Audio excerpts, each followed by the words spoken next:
Welcome to Grassroots Unfiltered. Today we are joined by Andy Hawkins and he's here to discuss his role as a club chair.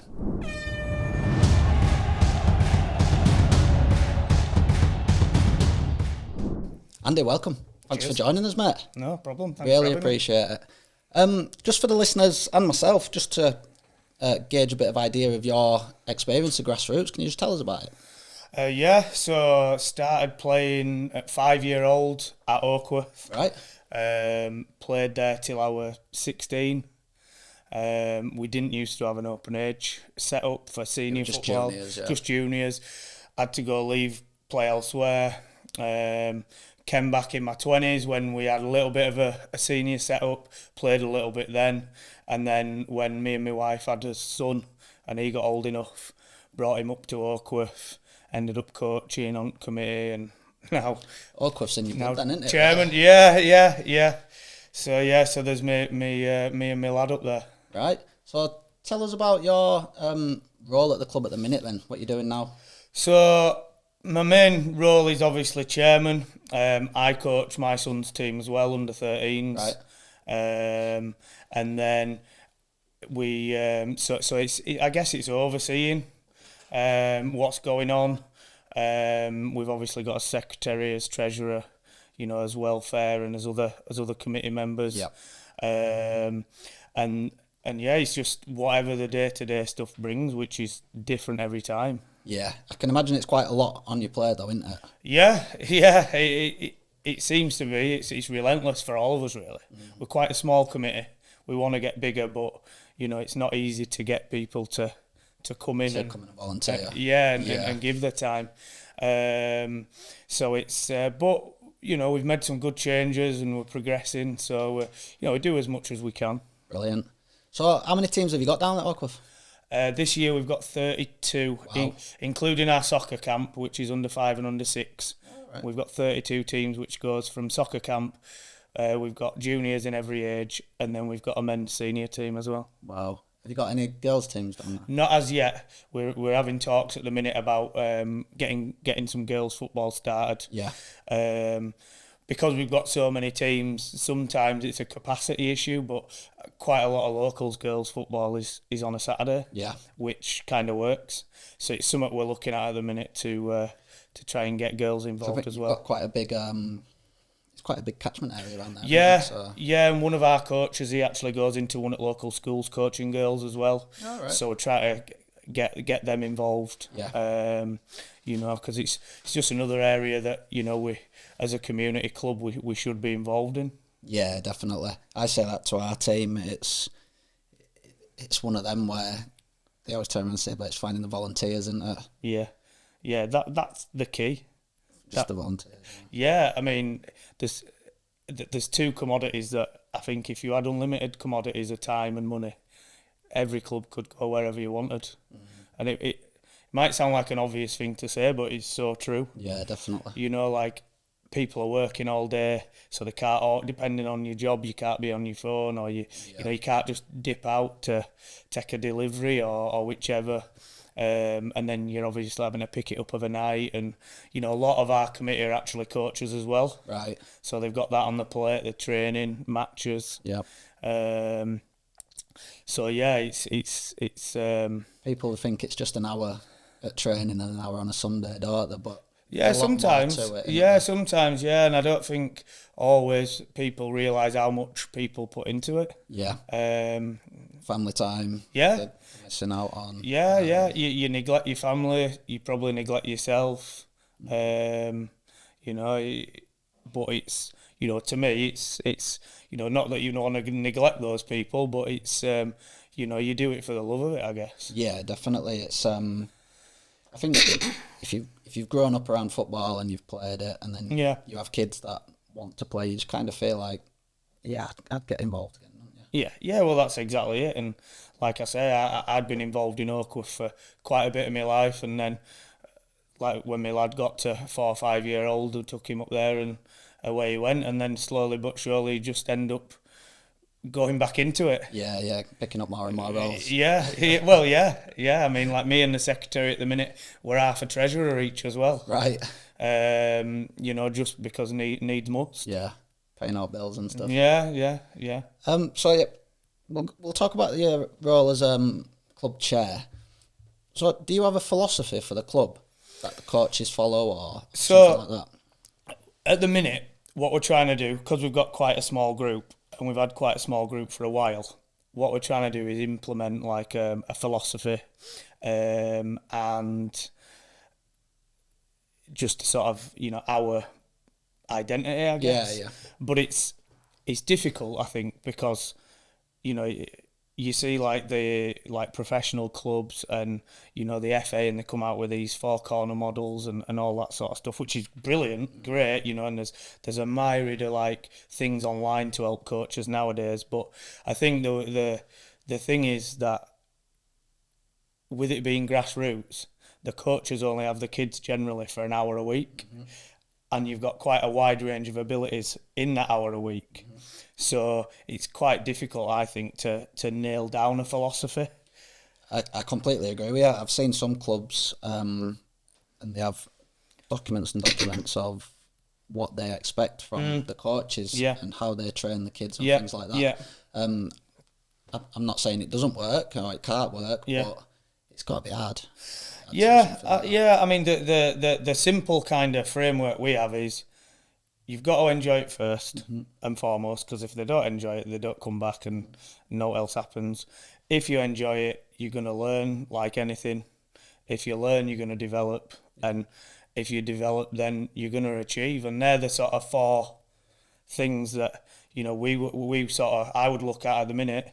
And I think it's important as well that achieve don't necessarily mean winning a league, winning a cup. Winning everything. For some kids, they might struggle socially or they might not be the best ability, and their success might be scoring a goal, playing a full game, learning skills that are going to take them further than football. Couple of kick-ups, so there. Or... So I think it's important. We can get hung up on sort of, we're a football club and winning and all that. And don't get me wrong, like I'm as competitive as anybody.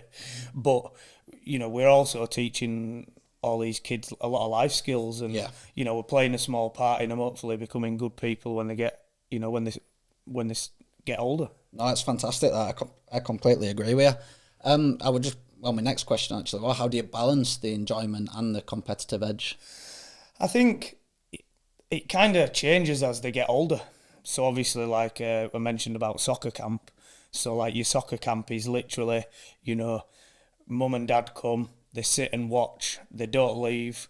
Sometimes the kids decide on the day they're a bit shy, so they spend half a session with mum and dad, and that's okay. And then obviously you progress into your mini soccer, and that's like you don't have league tables, so it's about making sure people get good playing time, letting them make mistakes, letting them learn. And then obviously you progress up to where you get like my son's team now under 13s, and it's competitive. Don't get me wrong, like if we take 3 substitutes to a game, we make sure they all get a decent amount of time. But it's competitive, and so your balance, I think, sort of changes as they get older. I think that's the way a lot of clubs go about that. I know we did that under 12s because we coach under 12s.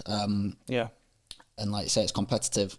Sometimes games are quite tight, aren't they? And you feel awful someone getting 10, 15 minutes here and there, but and I always sort of, not that I profess to be like a Pep Guardiola, but I've done it for quite a long time, and I always sort of, when we talk about, like, especially when your teams are moving from, say, maybe 7-a-side to 9-a-side or 9-a-side to 11-a-side, if I'm having conversations with coaches, I'm sort of saying, well, really, you ought to be looking sort of 6 months to a season ahead if you can. If that means carrying a big squad at, say, under 10s, then that's, so as long as you let your parents know what you're planning and why you're doing it, then when you move to the next stage, you're already ready then. You've got enough players for the 9. Whereas some teams leave it till the last minute and then they struggle, and unfortunately some of them fold, or they're only getting 8 or 9 players.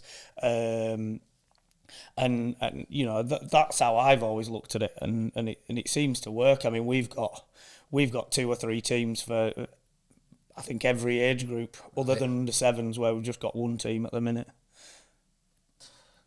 So, how do you communicate this to the parents then?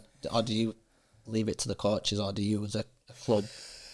Yeah, I mean, in terms of communication, sort of how we do things, the coaches, they don't have a free rein, but they, obviously we all know that the younger ages is about, equal game time, as equal game time as you can, I mean, sometimes you don't like to even say positions at such a young age, but, trying different positions. If someone wants to have a going goal, off you go. Someone wants to play as a striker, if you make a mistake or you lose 5-0, it kind of like, so what? Because a lot of time the only people, and I do it myself, my lads team loses on a Sunday. He's forgot about it when we get home. It's me that's mulling it over. Yeah. I'm like that. and it just does sometimes sort of give you a quick nudge to remember, it's kids football as much as when you're in amongst it, There's a lot of passion in there, especially on a Sunday morning. You've got the parents, players, coaches, they're getting a bit leery or something like that. And then after it, do you find it takes a bit to settle down after a game then? Yeah, sometimes, and it sounds silly because it's kids football, but sometimes I can be quite low or I can be on a big high. Yeah. And because of what might have happened, and not necessarily winning and losing. It can be that, we've had a bad experience where maybe the lads, they're all getting to 13, so they've got their own opinions. Yeah. And they're always right. Or it can be that we've done something really good, won a game or played really well, or, implemented a few things in a game that we've done at training. But yeah, sometimes, me included, you just got to remember that it's kids football. No, I completely agree with you. I feel that a lot of people lose sight of that, don't they? Yeah, and I think it's easy to. Yeah. You see a lot of things on social media where people sort of say, it's not the World Cup, it's kids football and stuff like that, and that's totally right. Yeah. But as you guys will know yourselves, when you're in that moment, it kind of, you've just got to take a step back sometimes and, not overstep the mark, which unfortunately we see quite often now that doesn't always happen. Yeah, we're seeing it a lot, aren't we? Yeah. So, what are the biggest challenges then for you running the club? Well, I mentioned obviously time and money, volunteers. Not so much on the coaches side. We've got near on 50 qualified coaches, so we don't do too bad with coaches. And what we try and do is we try and have the coach and the assistant both go through their introduction to coaching football, where we can. And then I think the last thing would be what you touched on, information. Yeah. We've just done actually like a coaches survey. Right. One of our committee decided that we should go ahead with like a coaches survey just to see how they were feeling, what they need. And I was sort of reading through all the feedback last week, and the biggest thing that I took from it is there were some coaches were like sort of saying, well, why aren't we doing this, or when are we going to do that, and stuff like that. And I was sort of thinking, well, we are doing that, or we have done that. And I thought, and it sort of just was a bit of a light bulb for me, and I thought, do you know what, this is really showing up that we need to be better at getting this, making sure that people are informed what we're doing. Right, okay. Because we get so caught up with doing it. Yeah. You're not. That we don't always feed it back. Yeah. Which probably comes back to time. So we're doing a bit of we're going to be doing like a parents survey at some point. And now there'll be sort of conversations around how can we make that communication better. Yeah. Because what we found before is, like, we've done quarterly coaches meetings. We've got all sorts of WhatsApp groups, like probably every club. But some people can't come to coaches meetings, and then some people don't read WhatsApp. Yeah. So it's kind of like, how can we capture everybody so that as many people know what's going on? I think a survey is an absolutely brilliant idea. Yeah, well, I mean, we got a lot of feedback off coaches, and obviously some of it were good, some of it were not so good. But you need to know that stuff. Would you then, I'm not saying you personally, but there might be people out there that would get the backup about things like that, wouldn't they? If they was told something they didn't like. Yeah, I think so, and I think when I was reading it to start with, I'm sort of reading some of the comments, and I'm kind of thinking, wow, that's a bit harsh. That's not fair. Yeah, but once you sort of sit on it and you read it and you reread it and you sort of you digest it properly, and you start to realise where they're coming from, and like I say, they're either telling you improvements that need to be made, which is what you're asking them for. Or alternatively, like I say, there's a lot going on behind the scenes and we're not taking the time to actually say, this is what we're doing. Right. Which obviously it's nobody's fault. It's just everybody's so busy. Yeah. Sometimes you concentrate on just doing it and getting it done or putting mechanics in place to do it. Yeah. Without actually saying, oh, by the way, guys, just an update on this. Well, life gets in the way, doesn't it? Yeah, of course it does. Everyone has issues outside of... wherever. So that's been a good exercise for us. And like I say, off the back of it, we'll improve our communication. But there were a lot of positives that came out of it. I think it were 80% of the coaches were either 4 or 5 out of 5 for happiness. Right. 3/4 of them felt like they could approach the committee and raise anything, which I think is massively important. Yeah. But you've also got to take those learning points that people give you, because otherwise there's no point. No. And do you find a lot of clubs have committees? Do they have to have committees, or...? You've got to have your 4 named officers. So you've got to have a chairman and a treasurer. You've got to have a secretary and a welfare officer. Yeah. And then, some different clubs seem to have different sizes. Like we've got sort of 6 on ours, I think. 6 on ours at the minute, and then but like I've been to other clubs where they've got sort of 3 times that. Right. And another conversation we've had at the minute is we all seem to overlap. We've all got 3, 4, 5 jobs, and really what needs to happen is it needs to be thinned out. Yeah. So again, that's something that we're looking at.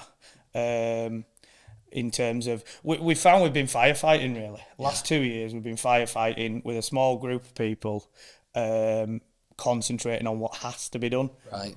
Where not necessarily what we want to do. And where you can improve. And where we can improve. And stuff like that. But don't get me wrong, and I agree with you. I've spoke to coaches who are like, we've never been in a better position, and I would say I agree with them, because there's so many good things going on, but there's so many other things we could do. You don't run a club with, 32 teams, do you?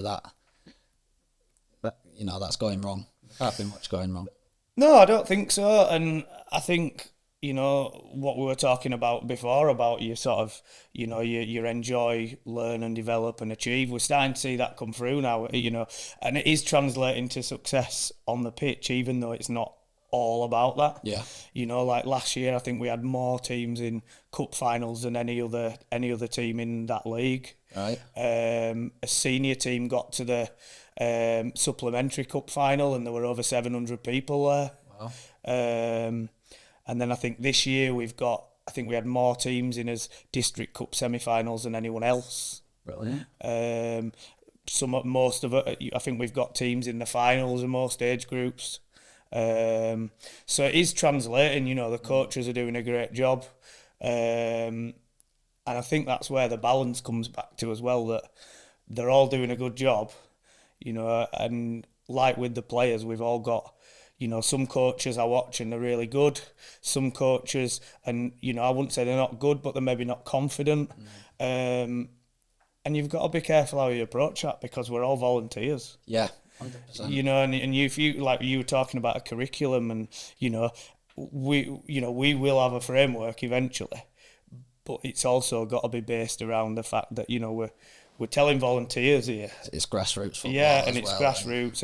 And we want them to learn to play out from the back and be confident on ball and be able to beat a player and stuff like that. But, we're not an academy where we've got them for free. You know, who knows? In the future, we might have a situation where we do have them for 3 or 4 hours a week, and we're paying coaches and stuff like that. So yeah, everything's about balance for me when it comes to Grassroots. Brilliant.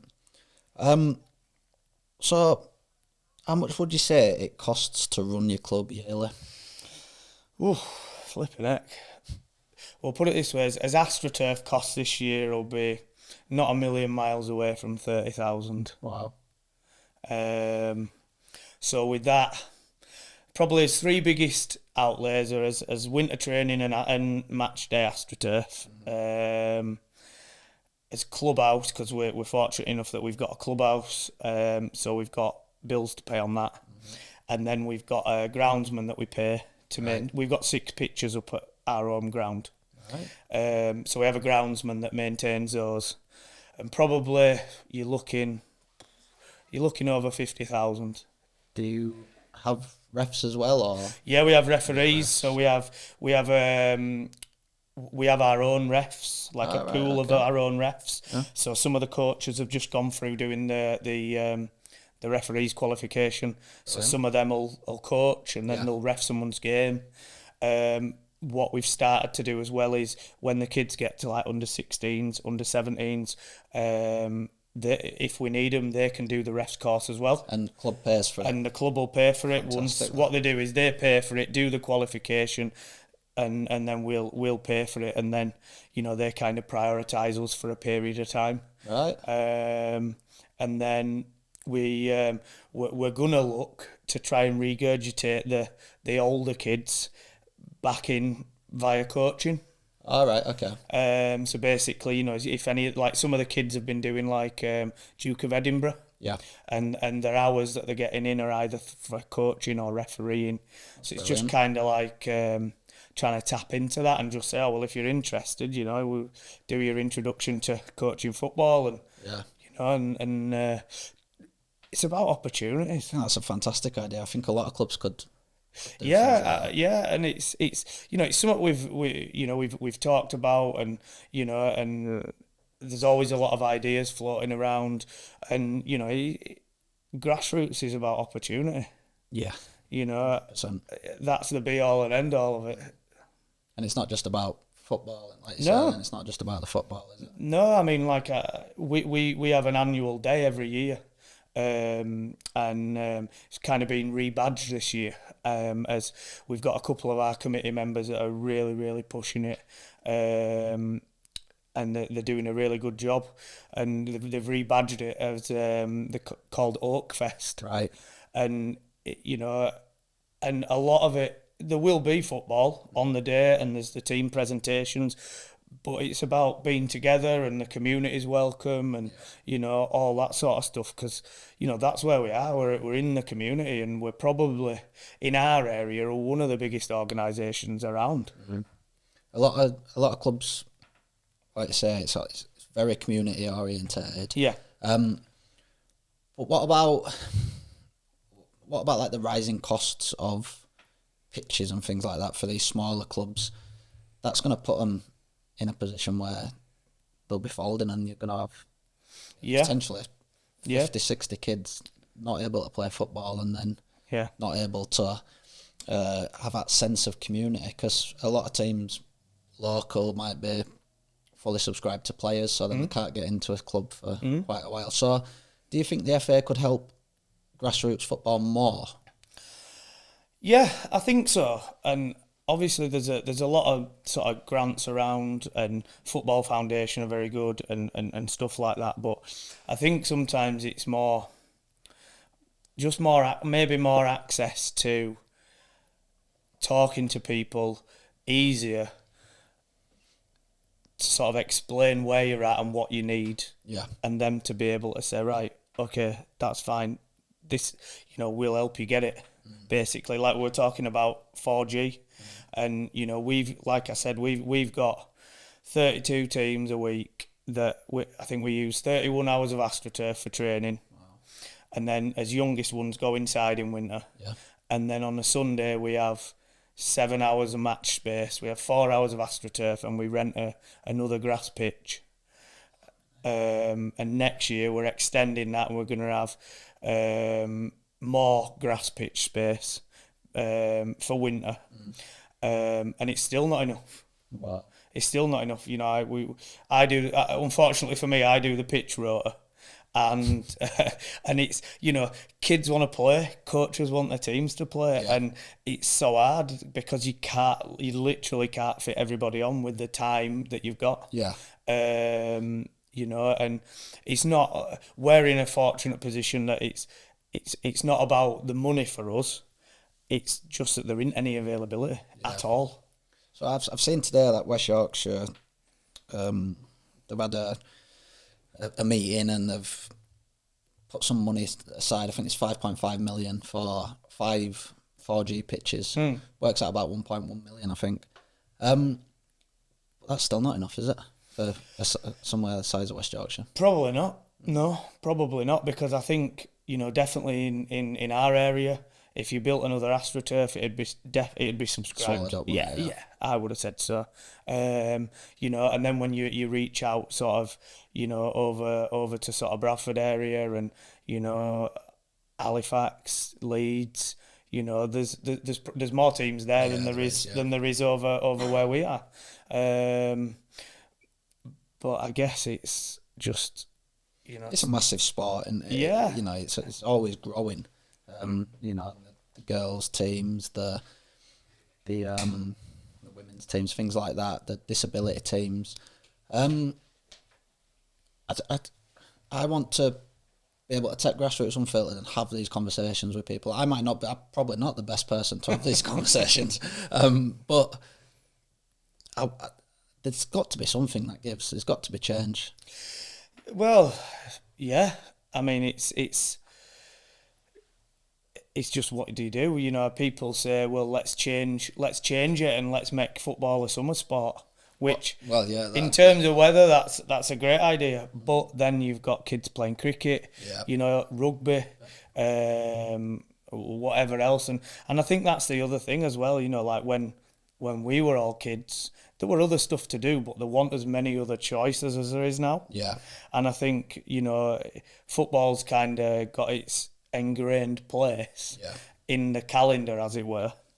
But then obviously that brings you weather problems. You know, we've had so many weeks where we've had to say, no, we can't play at our ground this week, you know, and that's after we have a guy doing maintenance on it. Yeah. You know, and it's still not been enough for quite a lot of weeks. There's some teams around us that have only played probably 3 games, 4 games this year. Yeah. Because of but the council pitches or the grass pitches, if they maintained them and they looked after them, you wouldn't have this issue, would you? Or it wouldn't be as bad. I don't think so, no. And I think that's just, you know, I suppose like the council and area, the resources is another conversation, because all you ever hear about is, you know, cutting this, cutting that, and, you know, it's, I suppose from their point of view, you know, cutting grass is not a priority when, you know, there's other things going on. But tell that to your kids. No, I know. It's hard. I'm not going to tell the council how to do their jobs. But, they can't help it if people take bikes and cars on, for example. That happens around us. Yeah, we've had that problem. We had an instance about 18 months ago. Someone decided to drive a car across our top pitches when it was muddy. They got stuck. Had to call someone to tow them out. You know, we've had people riding motorbikes across pitches whilst kids are training. Really? Yeah, it's absolutely nuts. So, like, at the minute, we're in the process. We've applied for a grant for some fencing. All right, okay. So we're waiting to hear on that. Right. It's been something that we've needed to do, but after, I forget the little girl's name now, but after that incident in Kendal. Poppy. Yeah, Poppy? I think it might have been, just kind of, it obviously heightened us to like, right, we need to get this sorted now. Yeah. But even then, you know, when you start getting grant applications in and stuff, it's not an overnight thing. No. You know, and then even once it's approved, people have got to build it and all that sort of stuff. So yeah, it's not easy. And things like that, again, if it's depending on time of year, the weather, if weather's not good, they can't put certain footings in. No. Exactly. I'm not a builder. I don't know what I'm talking about. No, I don't really. I think I know what I'm talking about, but I don't. Do you think then grassroots football is becoming unaffordable for people? In terms of ourselves, I wouldn't have said so. Do you mind if? No, our subs are they're $18.50 a month. That's good. And that's obviously you're training on a whatever night you train. So in summer it's at our home ground, which is Bronte playing fields, and then in winter it's either an AstroTurf, or if you're youngest ones you go indoors. So when you sort of think you get that plus you get a match on a Sunday and it's less than £5 a week, you know, from that point of view it's not. I don't think it is, but then when you look at it from another point of view, you know, somebody might have 3 kids. So, like when it comes to signing on at the beginning of the season, you've got your signing on fee to pay times 3. You've got your month subs that month times 3. You might have to buy new footy boots because the feet have grown over summer times 3. You know, so from that sense, I can imagine that some people struggle. You know, but in isolation, I think we offer really good value. £18.50 is really good. But you know, it's again, you know, even us, you know, I think we put our subs up 50p a month this time. Can you do that though because you've got that many teams? We can to an extent, but then, you know, if we had less teams, we'd have less AstroTurf probably, and you know, and we'd have less. You know, there'd be less. Let's say, like when we do as presentations, you know, there'd be less trophies to buy. Events the event that we're putting on wouldn't need to be as big.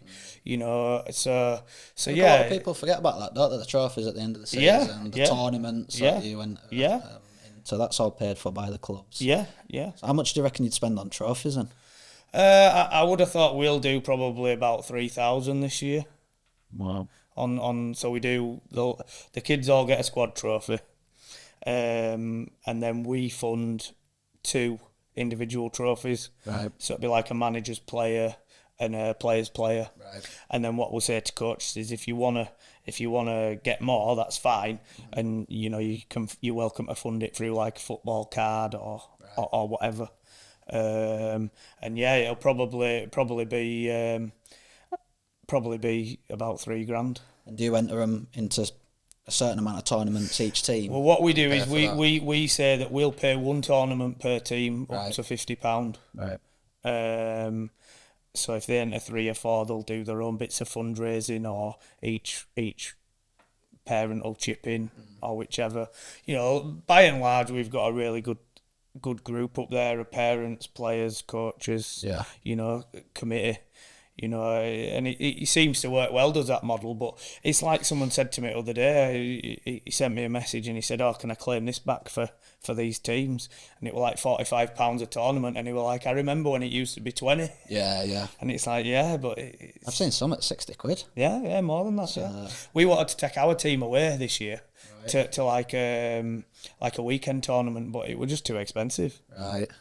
I think we're quite lucky. Our club pay for, I think last season it was 3 tournaments per team. Yeah, that's really good. But in the past, and we are going this year actually, we're going to Bridlington for the weekend. Yeah. I don't know how much it is, but they've paid for each team as well to go on that. Which club's that then? Wibster. Oh. Yeah. Yeah. So we've been quite lucky with things like that. Yeah. And the kits that they all get kits and tracksuits, and so they are kitted out. But it does come at a cost to the parents, you know, it's like £50 and like that. So at the start of the season, you've got your sign on and your kits and then boots. So like you say, it does. Just depends on what model, doesn't it? Like we've talked about the potential of like which some clubs do. Like your signing on fee might be, let's say, £40 or £50, but you get your kit and it's your kit and it's your kit, which has its place, you know, and it'd save coaches having to go out and get sponsors. But then you come back to, like you say, if you've got 3 kids, all of a sudden it's, you know, £150 to sign on or whatever it might be. So it's kind of, you know, you can't win really. No, there's some good things that some clubs do. Like if they've got a couple of siblings in a club, they'll give them a bit of discount and things like that. I think there's ways we can work around stuff like that, isn't there? Yeah. How do you raise money for like your kits or things like that? Do you get sponsorship in or? So how we do it is basically if somebody needs a kit, generally the coaches or the parents will try and help to find a sponsor. Ideally a local business, so they're getting something back as well. And quite often you find that somebody's got a dad that's a plumber or somebody that works at a business or whichever. There is the odd time where we've got to step in, if they're really struggling. But generally that's how we do it at the minute. And then we're hoping to sort of, at the minute the sponsorship's kind of like whatever the kit is or whatever the jackets are or whatever. And what we want to do is sort of create something a bit more structured, so that like when we get the fencing and stuff like that, people can have like advertising boards and stuff like that, just so that we can sort of package it up and make it more appealing. And ultimately, bring more in for the kids then. Yeah, I think advertising boards are a really good one, because then people say, they say it all the time. Exactly. Yeah, and phone numbers on there. Exactly. And it's more sellable to, it's more interesting for somebody to think, oh yeah, we'll do that actually. So that'd be at your clubhouse. Is your clubhouse open just when you train, or clubhouse is open mainly on a Sunday for matches, and then occasionally like when training's on and stuff like that. But yeah, generally speaking, it'll be open about 8-9 o'clock on a Sunday morning when there's enough games on, and it'll be open until like 1 o'clock, 2 o'clock when games start to finish. Do you do like refreshments? So they do. So they do sausage and bacon butties, cups of tea, coffee, your bovril, sweets for kids, chips. They do all sorts. You feel spoiled, don't you? Yeah. Well, the coaches love it, because the guy that runs it, Seb, he's rebranded it as the Snack Hive. Right. So and he's doing well. It's doing well. Does it bring a fair bit back in? It does, but then obviously it has a knock-on effect when we can't play games because it doesn't open. Yeah.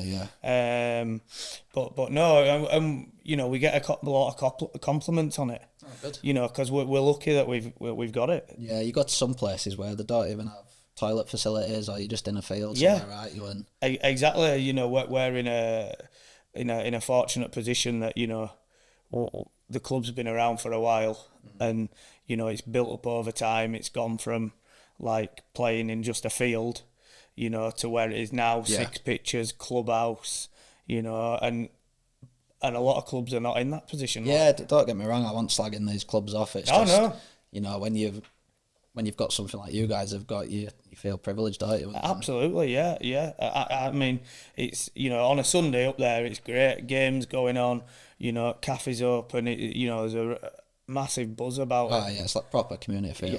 Yeah. Saying hi at morning, everyone. Yeah. That's good.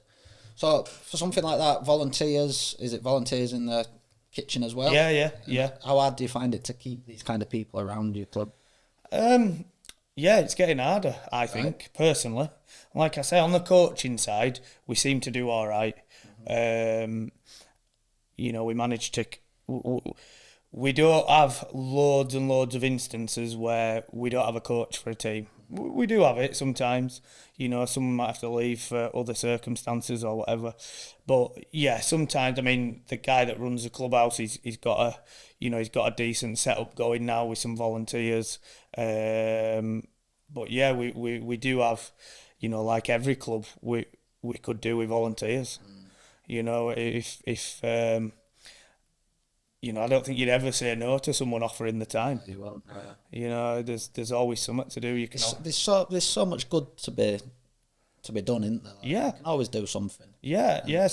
Volunteers are really appreciated. They might not feel like it at times, but no, there's always something that we can be better at. Someone said to me, a few months ago said, like, do you think the club's as good as it can be? And I said, well, I'm never ever going to stand here and say to you, yeah, it is, because there could always be something that could be better.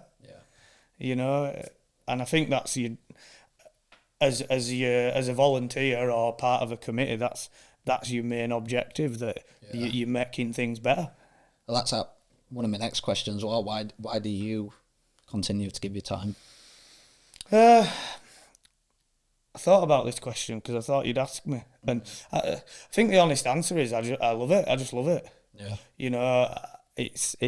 I've grown up around it. My mum and dad took me up there. And then I played as an adult for a bit, and then obviously me and my wife have taken a son up there, and his granddad comes and watches. My niece has worked in clubhouse. And there's quite a lot of people that you see that it's kind of like it's almost everything's gone full circle. You see people that, he used to play in year below me as a kid, and now he's little Johnny's in under 10s or something. And you see all that, and that's what it's about. Making sure it's there for people. Because it does become, when you're volunteering, and it becomes your life, doesn't it? Oh, absolutely. And you want to see it absolutely continue. Yeah, I mean, I'm lucky. Like, my wife's she's understanding, right? And because it's every night. It can be every night. Certain things. I've got to go to a meeting, or I've got to go see this guy, or I'm on phone to somebody else. Yeah, something could pop up front weekend. There's a safeguarding issue, or anything, and you're on phone all night.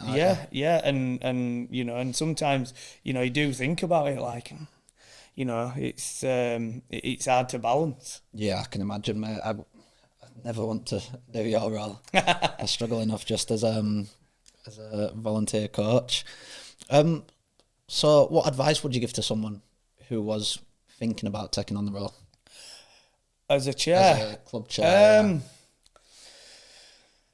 I think what I've learned as I've gone along is I've learned quite a lot of valuable lessons, right, about myself and about how you need to approach things, and I think, you should always try and please everybody, but understand that more often than not, you're not gonna, because there's so many people involved that have got their own personal situations and what they want to get out of their son or daughter playing football, or their coaching, or their playing, or whatever, whereas somebody's going to be happy, there's always going to be somebody who maybe don't agree with something, and I think you've just got to enjoy it as much as you can, because ultimately you're not getting paid. It's it is full on, and it's I hear a lot of people say it's a thankless task. I'm not sure I'd say that, because some people do take the time to appreciate what the volunteers do. But yeah, I mean, I think you've just got to have a bit of a thick skin as well. Yeah, definitely. Just because of that same thing, that everybody's got their own ideas, and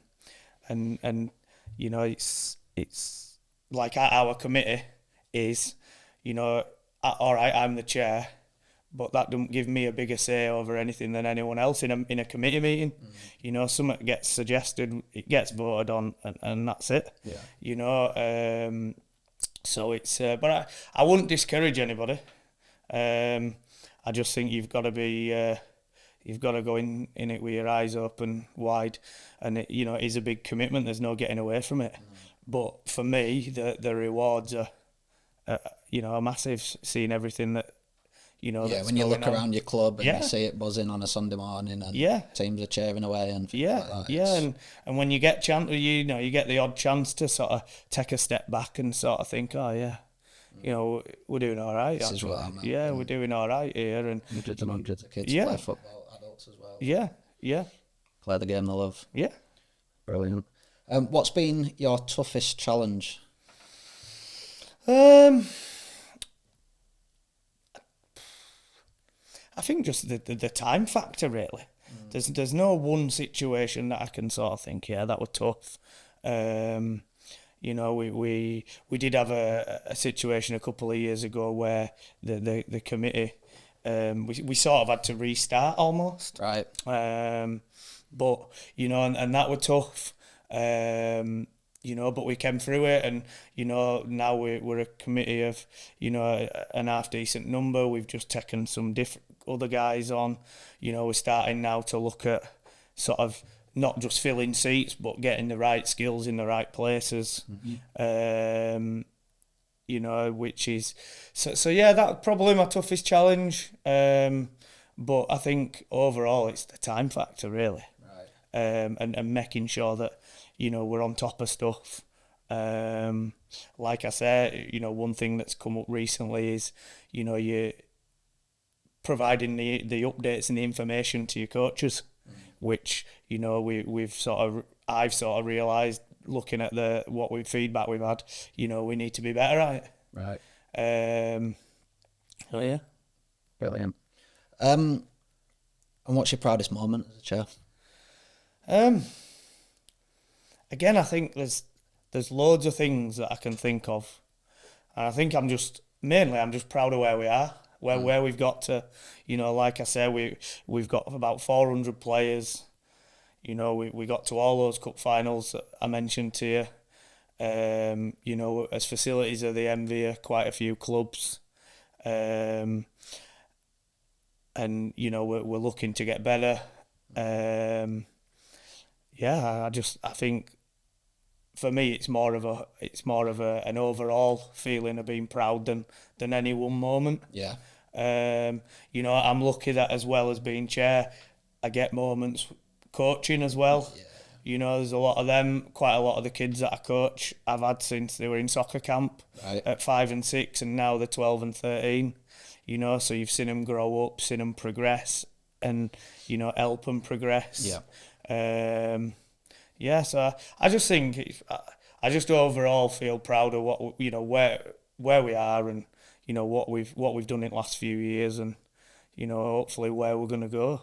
Andy, it sounds like you're doing an absolutely fantastic job up there, mate. Cheers. And, keep going for as long as you can, mate. Thank you. Yeah, keep enjoying it. Thank you for joining us. All right, no worries. Thank you. And that was Andy talking to us about his role as a club chair. Do you think you could do it? Let us know. Remember, subscribe. Thanks for watching.